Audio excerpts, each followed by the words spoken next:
മുംബൈക്കുള്ള ഫ്ലൈറ്റിന് വേണ്ടി എയർപോർട്ടിൽ വെയിറ്റ് ചെയ്തിരിക്കുകയാണ് ഞങ്ങൾ. ഒരു 2 ദിവസം മുംബൈ പോയി അടിച്ചു പൊളിക്കാനാണ് ഞങ്ങളുടെ പ്ലാൻ. ഏർലി മോർണിംഗ് ആയിരുന്നു നമ്മുടെ ഫ്ലൈറ്റ്. അപ്പോൾ ചെറുതായിട്ട് ഉറക്കമൊക്കെ വരുന്നുണ്ടായിരുന്നു. അങ്ങനെ ഇരിക്കുമ്പോൾ അവിടെ ബോർഡിംഗ് ഒക്കെ സ്റ്റാർട്ടായി. അങ്ങനെ ബോർഡിങ് കഴിഞ്ഞ് ഫ്ലൈറ്റിൽ കയറാനായിട്ട് നിൽക്കുകയാണ്.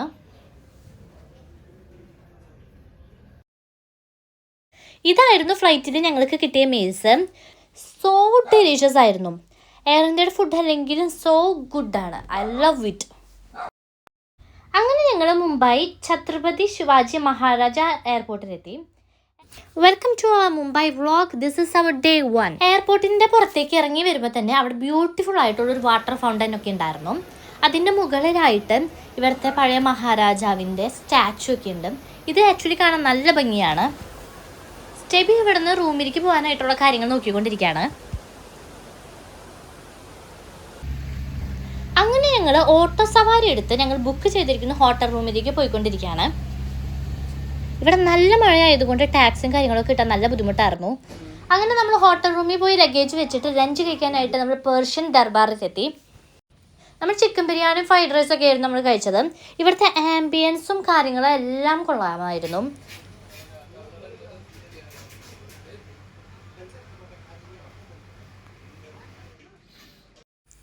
അവിടെ നിന്ന് നമ്മൾ നേരെ ഊബർ ഓട്ടോ വിളിച്ചിട്ട് ഇവിടെ ഫേമസ് ആയിട്ടുള്ള ബസിലിക്ക ഉണ്ടായിരുന്നു, അത് കാണാനായിട്ട് നമ്മൾ പോയി. Basilica of our lady of the mount ആണ് നമ്മുടെ ചർച്ചിൻ്റെ പേര്. നല്ല മഴയായതുകൊണ്ട് നമുക്ക് വീഡിയോസ് ഒന്നും ഷൂട്ട് ചെയ്യാൻ പറ്റില്ല. അതുകൊണ്ട് നമ്മൾ നേരെ റൂമിലേക്ക് എത്തി കളി കണ്ടിരുന്നു. അങ്ങനെ നമ്മൾ നൈറ്റ് ഫുഡ് കഴിക്കാനായിട്ട് അംബർസാരി ധാബയിൽ കയറി ഫുഡ് കഴിച്ച് നമ്മൾ നൈറ്റ് സുഖമായിട്ട് കിടന്നുറങ്ങി. This is our day 2 in Mumbai. നമ്മൾ വേഗം റെഡി ആയിട്ട് നമുക്കൊരു വിസ പ്രൊസീജിയർ ചെയ്യാനുണ്ടായിരുന്നു. അപ്പോൾ അതിനായിട്ട് പോയിക്കൊണ്ടിരിക്കുകയാണ്. ഏർലിയർ ദാൻ എക്സ്പെക്റ്റഡിൽ നമ്മളവിടെ എത്തി. നമ്മളങ്ങനെ സെക്യൂരിറ്റി ചെക്കിനും കാര്യങ്ങൾ പ്രൊസീജിയറെല്ലാം കഴിഞ്ഞ് നമ്മൾ റിസപ്ഷനിൽ വെയിറ്റ് ചെയ്തുകൊണ്ടിരിക്കുകയാണ് അപ്പോയിൻമെൻറ്റ് ടൈം ആവാനായിട്ട്. അങ്ങനെ അത് കഴിഞ്ഞ് നമ്മൾ ബ്രേക്ക്ഫാസ്റ്റ് കഴിക്കാനായിട്ട് അവിടെ അടുത്തുള്ളൊരു കഫേയിലേക്ക് എത്തിയേക്കാണ്. ഇവിടെ ബോംബെയിലെ സ്പെഷ്യൽ സ്വീറ്റ്സും ഡെസേർട്ട്സും ഒക്കെ ഇങ്ങനെ ഇവിടെ ഇരിക്കുന്നുണ്ട്.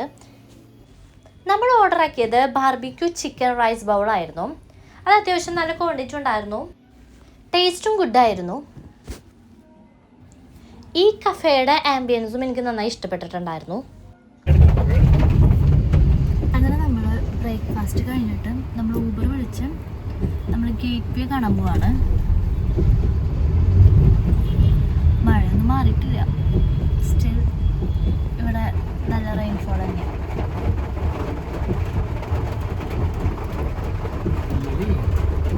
ഇവിടെ അത്യാവശ്യം നല്ല ട്രാഫിക്കൊക്കെ ഉണ്ട്.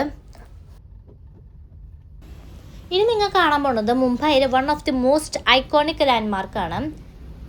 വെർലി സീലിംഗ് കേബിൾ സ്റ്റേഡ് ബ്രിഡ്ജാണിത്. കടലിൻ്റെ മുകളിൽ കൂടെയാണ് ഈ റോഡ് ബിൽഡ് ചെയ്തിരിക്കുന്നത്. വെർലിനെയും ബാന്ദ്രേനെയും തമ്മിൽ ലിങ്ക് ചെയ്യിക്കുന്ന റോഡാണ്. ഇതിവിടുത്തെ ഒരു ഫേമസ് ആയിട്ടുള്ള ഒരു ലാൻഡ്മാർക്കാണ്. അങ്ങനെ ഞങ്ങൾ 1 അവറിൻ്റെ ട്രാവൽ കഴിഞ്ഞ് ബാന്ദ്രയിൽ നിന്നും കൊളാബയിലെത്തി.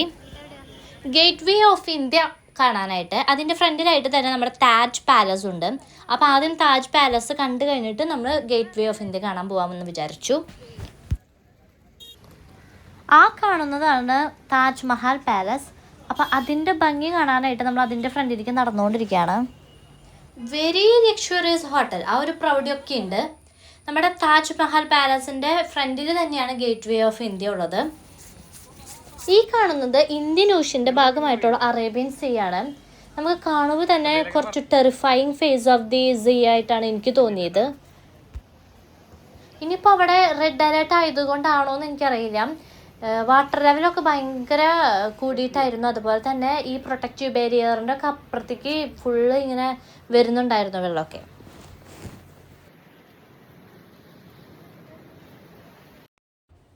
അങ്ങനെ ഗേറ്റ് വേ ഓഫ് ഇന്ത്യയുടെ ഫ്രണ്ടിലെത്തി. ധാരാളം ടൂറിസ്റ്റേഴ്സൊക്കെ ഉണ്ടായിരുന്നു അവിടെ.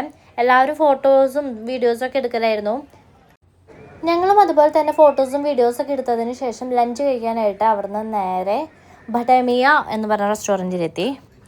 നമ്മൾ അവിടുന്ന് ദം ബിരിയാണി ഷേക്കൊക്കെയാണ് ഓർഡർ ചെയ്തത്. അവിടുത്തെ ഫുഡും സർവീസും എല്ലാം കൊള്ളാമായിരുന്നു. ലഞ്ചിന് ശേഷം നമ്മൾ വീണ്ടും സ്ഥലങ്ങൾ കാണാനായിട്ട് ഇറങ്ങി. അപ്പോൾ നമ്മൾ ആദ്യം ഒരു മാർക്കറ്റിൻ്റെ ഉള്ളിൽ കൂടെയാണ് ഇപ്പോൾ നടന്നുകൊണ്ടിരിക്കുന്നത്. ഇവിടെ നെഗോഷിയേറ്റ് ചെയ്തിട്ട് നമ്മൾ സാധനങ്ങൾ വാങ്ങിക്കണമെന്ന് മാത്രമേ ഉള്ളൂ.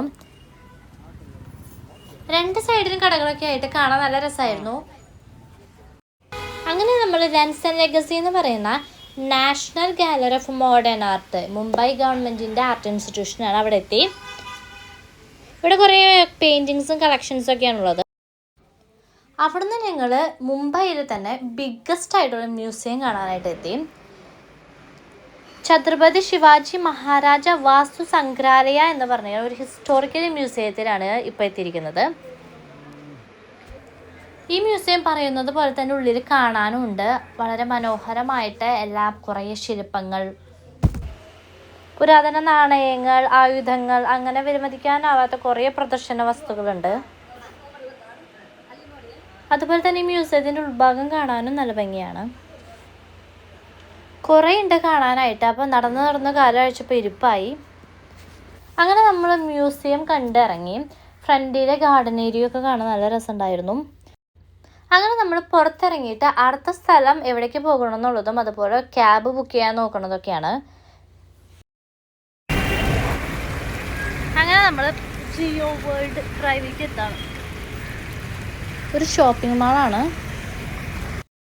പിന്നെ വീട്ടിൽ കുറച്ച് ഷോപ്പിങ്ങിന് ഇറങ്ങിയിട്ടാണ്. കുറച്ച് ഡേറ്റ്സ്, മുംബൈയിലുള്ള സ്വീറ്റ്സ്, ലഡു, അങ്ങനത്തെ സംഭവങ്ങളൊക്കെ നമ്മൾ വാങ്ങിച്ചത്. ഈ മാളിൻ്റെ ഉൾഭാഗം വളരെ വെറൈറ്റിയിലാണ് അവർ ഡിസൈൻ ചെയ്തേക്കണേ.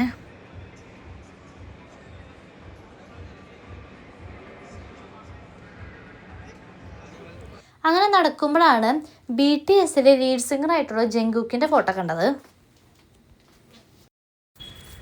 മാളിൻ്റെ ഒരു സൈഡിലായിട്ട് ബോളിവുഡ് ഫിലിംസിൻ്റെ ഒക്കെ ഫോട്ടോ കളക്ഷൻസൊക്കെ ഉണ്ടായിരുന്നു.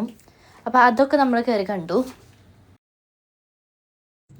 അങ്ങനെ നമ്മുടെ മുംബൈയിലെ കറക്കമൊക്കെ കഴിഞ്ഞ് നമ്മൾ തിരിച്ച് എയർപോർട്ടിലേക്ക് പോയിക്കൊണ്ടിരിക്കുകയാണ്.